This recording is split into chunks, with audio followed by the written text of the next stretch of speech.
Right now. Almost certainly. You are looking at it. The screen in front of you. The lamp on the ceiling.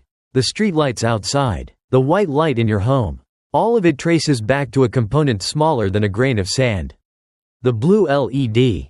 It sounds ordinary, but to create it, the world spent more than 30 years. Burned through billions of dollars. And very nearly gave up. People genuinely believed a blue LED was impossible. The problem was not money. And it was not talent. It was a wall of physics. And to understand just how tall that wall was, we have to start from the most basic question of all. What, exactly, is light? Light is made of countless tiny packets of energy called photons. Each photon is both a particle and a little ripple of a wave. And the distance between two crests of that wave is what we call its wavelength. Here is the wonderful part. The wavelength determines the color. Long waves give us red light. As the waves get shorter, the color shifts to orange, yellow, green, then blue, then violet, shorter still, and our eyes can no longer see it. That is ultraviolet, longer than red, and again we are blind to it. That is infrared. And here is the key to today's entire story. The shorter the wavelength, the more energy a photon carries. In other words, color is energy. Red light, with a wavelength around 650 nanometers, carries about 1.9 electron volts per photon. Blue light, with a wavelength of just 450 nanometers, carries nearly 2.7 electron volts per photon. Far more. Hold on to that number. To make blue light, we have to make high-energy photons. The entire difficulty of the blue LED comes down to those two words. High energy. But to understand why, we first need to know, how do humans make light at all? For more than a century, our way of making light was crude. Run an electric current through a metal wire, and heat it until it glows. This is called incandescence, so hot that it emits light on its own.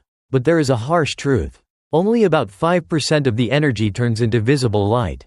The other 95% leaks out as infrared. That is, as heat, which means every time you pay the electric bill for an incandescent bulb, you are really buying a space heater. And the light is just a byproduct. A natural question arises. Is there a way to turn electricity directly into light, without heating anything up at all? The answer does exist, but it lies deep inside the atom, in the way electrons arrange their energy.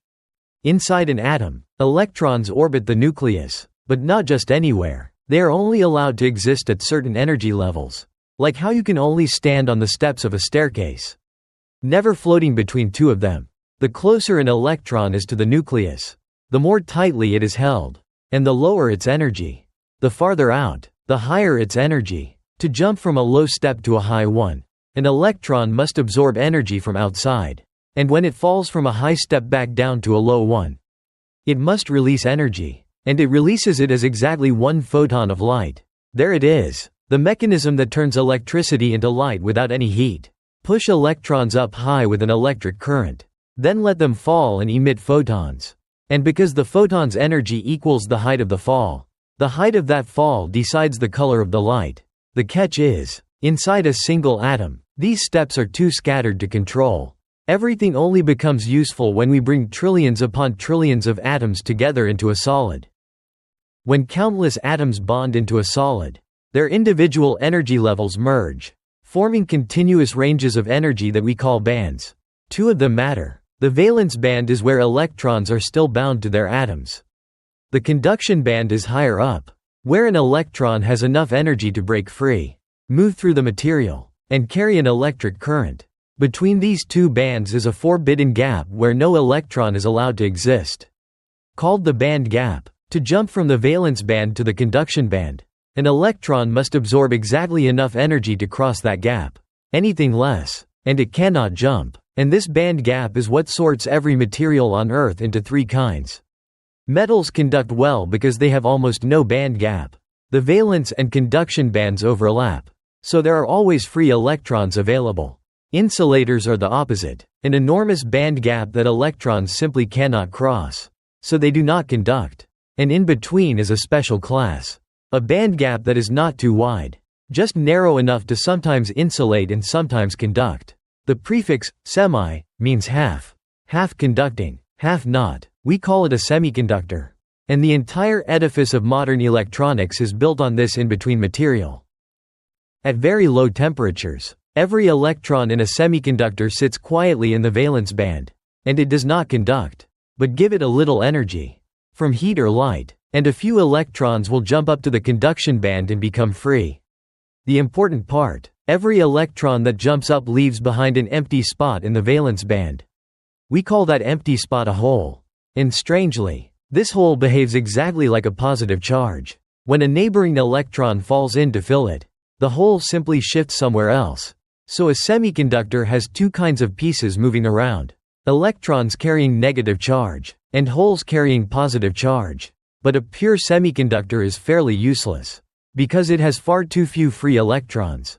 The trick is a subtle move called doping, deliberately mixing in a tiny amount of impurity to change the number of charge carriers. For example, silicon has 4 valence electrons, bonding neatly with its 4 neighbors. If we mix in a little phosphorus, which has 5 valence electrons, 4 of them shake hands with the 4 silicon neighbors, and 1 electron is left over, wandering free. The result: a semiconductor with extra electrons, negatively charged. We call it N-type. N for negative. Now do the reverse. Mix in boron, which has only 3 valence electrons. It can only bond with 3 silicons, leaving 1 bond missing, and 1 hole behind. The result: a semiconductor with extra holes, positively charged. We call it P-type. P for positive. So now we have 2 pieces of material: an N-type piece brimming with electrons, and a P-type piece brimming with holes. The truly interesting part only begins when we join the two together. When we press the N-type and P-type pieces together and apply a voltage in the right direction, the current begins pushing the electrons in the N-side's conduction band toward the junction. At the same time, the holes on the P-side crowd in too. At the boundary, an electron and a hole meet, and this is the decisive moment. An electron sitting up in the conduction band, at high energy, drops down to fill a hole in the valence band. At low energy, it must release some energy, and it releases it as a photon of light. This phenomenon is called electroluminescence, turning electricity straight into light, with no heat in between. This is exactly how an LED works. Its full name is the light-emitting diode. Compared to an incandescent bulb, an LED is tens of times more efficient, lasts hundreds of times longer, and is thousands of times more durable. But the most important thing for our story is the next question. That photon that just shot out, what color is it? The answer is remarkably tidy. The photon's energy equals the width of the band gap. Because the electron's fall is exactly as tall as the gap, the photon it releases carries exactly that much energy. And we already know, the photon's energy sets the color. So, a material with a narrow band gap, around 1 electron volt, gives low-energy photons, infrared light, invisible to us. A slightly wider gap gives red, wider still gives yellow, then green, and to get blue light, that high-energy stuff, we need a semiconductor with a very wide band gap, around 2.7 electron volts or more. This explains a historical fact that seems like a coincidence. Why LEDs were invented in the exact order of the rainbow. Infrared first, then red in 1962. Then yellow and green in the 70s. Because each step up in color demands a wider band gap, a material that is harder to make. And at the very end of the line, the most stubborn of all, is blue. But wait, before we understand why blue is so hard, we have to resolve a paradox. If all we need is a wide band gap, why not just use silicon, the cheapest and most common material on the planet? The answer reveals a deeper layer of physics. A band gap doesn't just have a width, it also has a shape. Beyond energy, every electron carries another quantity called momentum. In some materials, like gallium nitride, the bottom of the conduction band sits directly above the top of the valence band. The electron simply falls straight down, and all of its energy becomes a photon. We call this a direct band gap. This kind of material is an excellent light emitter. But in silicon, the bottom of the conduction band is shifted off to one side. For an electron to fall down and fill a hole, it must not only lower its energy, but also change its momentum. That is, it has to slide sideways. To do that, it is forced to collide with the vibrations of the crystal lattice. and most of the energy turns into heat rather than light. This is an indirect band gap. That is why every computer runs on silicon. Yet not a single LED glows with silicon. Silicon is brilliant at computing. But at making light it is nearly silent. To create light, engineers had to abandon silicon and turn to a different family of materials. The compound semiconductors with direct band gaps. And the leading candidate for blue light was a crystal called gallium nitride. It has a direct band gap. And a wide one, 3.4 electron volts. More than enough for blue light. On paper, it was perfect. In reality, it was a nightmare. The problem lies in the very wide band gap we need. The wider the gap, the higher the electron has to jump. And the more perfect the crystal must be. Because any defect in the crystal lattice, a misplaced atom, a missing site, becomes a trap. When a moving electron slams into that trap, it falls without emitting a photon. All of its energy turns into heat. This is called non-radiative recombination. The more defects, the more electrons die uselessly as heat. And the dimmer the light. And this is why the whole world turned its back on gallium nitride. To make blue light, the wide band gap demands a crystal that is almost flawlessly clean. But gallium nitride at the time grew with around 10 billion defects per square centimeter. Hopelessly many. There was a far easier candidate, zinc selenide, with only about 1,000 defects. So nearly the entire scientific community poured into zinc selenide and wrote off gallium nitride as a dead end. For 20 years, the biggest corporations on the planet, Sony, Toshiba, Panasonic, IBM, invested hundreds of millions of dollars, assembled the finest minds, and all of them slammed into the wall. People came to believe the blue LED was impossible, until an unknown employee, at a small-town chemical company, decided to bet on the very material everyone else had thrown away. That man was Shuji Nakamura, a graduate of a small provincial university with an average degree. He was rejected in turn by Sony, Panasonic, and Toshiba. In the end he took a job at Nichia, a local chemical company with nothing to do with the electronics industry. There, for 10 years, Nakamura did the work no one else wanted, welding quartz tubes by hand, building his own machines because the company had no money to buy them, developing red and infrared LEDs that never sold. Colleagues called him a freeloader.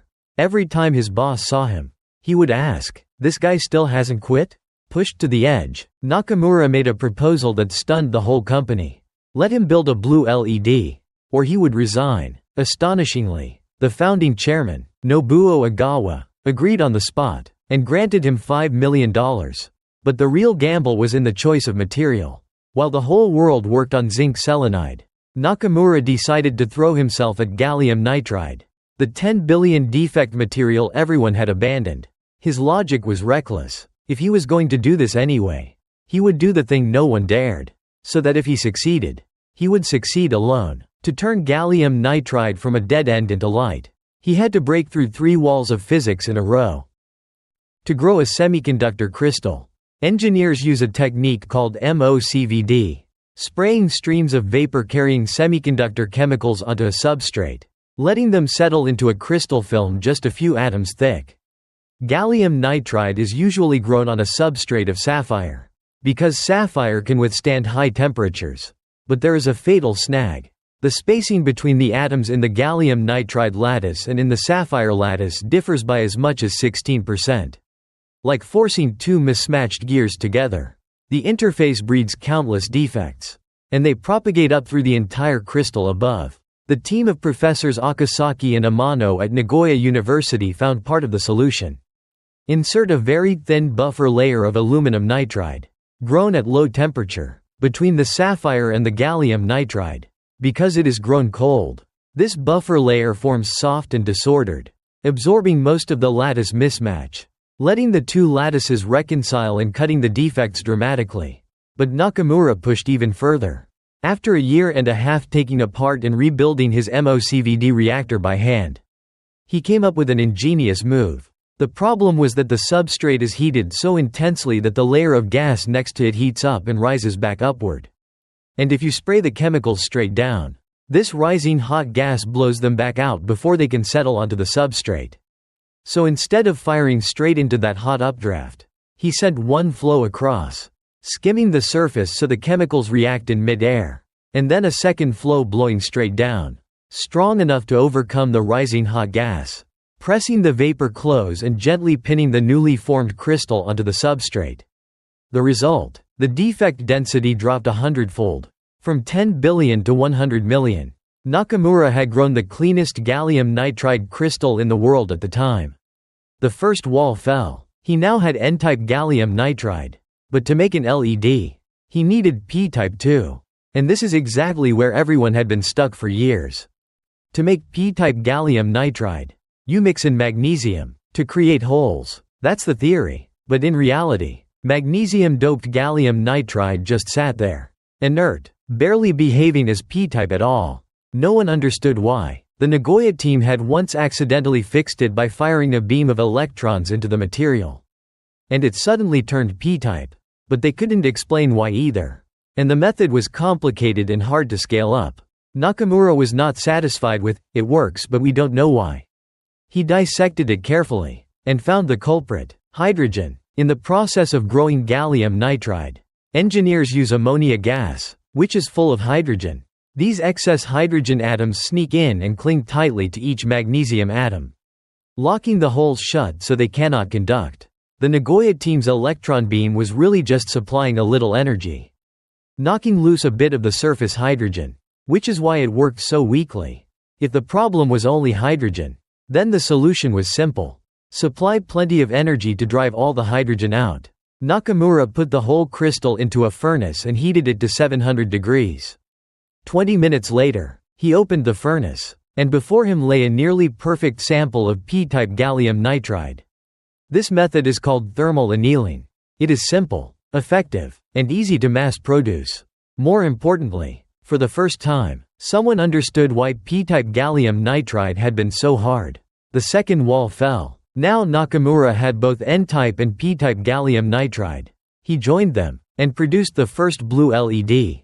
But it glowed only faintly, 100 times weaker than usable. The third wall, and the subtlest of all, was still standing. The paradox lies in that same wide band gap. A wide gap gives us blue, but it also makes it very hard for an electron to jump across and recombine. In an ordinary block of gallium nitride, electrons in holes drift through a space that is far too large, and rarely meet. Fewer meetings mean fewer photons. So the light is dim. The solution is to force the electrons and holes into one extremely narrow space, so they are compelled to collide and emit light. The structure that does this is called a quantum well. Nakamura inserted, right at the junction, an ultra-thin layer of semiconductor, just a few atoms thick, made of indium gallium nitride. That is, gallium nitride with indium added. This layer has a narrower band gap than the gallium nitride around it. So it forms an energy valley. A well. Electrons and holes, passing by, fall into the well and are trapped together in a tiny space. Confined side by side like that, they recombine in a flood. And the light blazes up. Another wonderful thing, the amount of indium added also finely tunes the band gap. So Nakamura tuned the emitted photons to exactly 450 nanometers. Perfect blue. But there was one final snag. The well was so deep that some electrons bounced back out, escaping before they could emit light. Nakamura built two more barriers. Layers of aluminum gallium nitride with an enormous band gap, flanking the well, blocking the electrons and holes from escaping. The entire light-emitting process was now confined inside the well, with his now masterful command of the MOCVD reactor. He grew even these ultra-thin, ultra-clean layers. The third wall fell. In 1992, Nakamura put it all together. The sapphire substrate, the buffer layer, N-type gallium nitride, an indium gallium nitride quantum well flanked by two aluminum gallium nitride barriers. And on top, P-type gallium nitride. He applied the current. It emitted perfect blue light at exactly 450 nanometers, 1,000 times brighter than any experiment before it. At a press conference in Tokyo, amid everyone's doubt, Nakamura drew a tiny LED from his shirt pocket and switched it on. A dazzling point of blue light in broad daylight. The whole room fell silent. The whole world was stunned. What had been declared impossible now sat in the palm of a provincial employee's hand. Why does this tiny LED matter so much? Because blue is the final piece of the three primary colors of light. Red, green, and blue. With all three, we can mix any color at all. That is why the screen on your phone, your television, your computer works. Every pixel is a trio of red, green, and blue LEDs. But the biggest impact was white light. Just take a blue LED and shine it through a layer of yellow phosphor powder. The phosphor absorbs some of the high-energy blue light and re-emits it as lower-energy yellow light. The remaining blue mixes with the yellow, and our eyes see white. The white LED was born from exactly this principle. And it was only possible once the blue LED existed. And because blue light carries high energy and a short wavelength, it opened up things red light never could. A blue-violet laser can read data grooves far smaller than a red laser can. That is the Blu-ray disc, holding several times more than a DVD. Push the band gap wider still, and you get ultraviolet LEDs, energetic enough to destroy bacteria and viruses, to disinfect water and air. Today, about 60% of the world's light is already LED. And the number is climbing toward 100.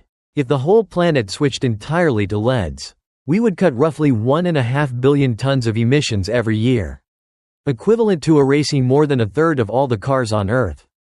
All of it comes from learning to control a single electron falling across a wide band gap. And what did Nakamura receive? For an invention that changed civilization, the company rewarded him with a mere 20,000 yen, about $200. He left Nichia for a professorship in America, and then sued his former company. In 2004, a Tokyo court ruled that his technology was worth 64 billion yen. After an appeal and a settlement, he received 844 million yen, the largest payout a Japanese company had ever given to an employee. In the early morning of October 7, 2014, a phone call from Sweden woke Nakamura. That year's Nobel Prize in Physics was awarded to Isamu Akasaki, Hiroshi Amano, and Shuji Nakamura for inventing the blue LED, which the Nobel Committee called a revolution in lighting technology. Looking back, the whole story turns on a single idea in physics. Make an electron fall across a band gap, and turn that fall into light. The wider the gap, the bluer the light, and the more brutal the problem. The wall standing between humanity and blue light was not a lack of money or a lack of talent, but a problem of crystallography. A battle against every defect, every hydrogen atom, every nanometer. The one who overcame it was not a towering genius, but an overlooked engineer, working alone in a small company, fixing each furnace with his own hands. Perhaps that too is a kind of physics. With enough patience, even walls that seem immovable will one day fall. The next time you turn on this screen, remember, you are looking straight at a quantum fall. And at the 30 years humanity spent learning to control it.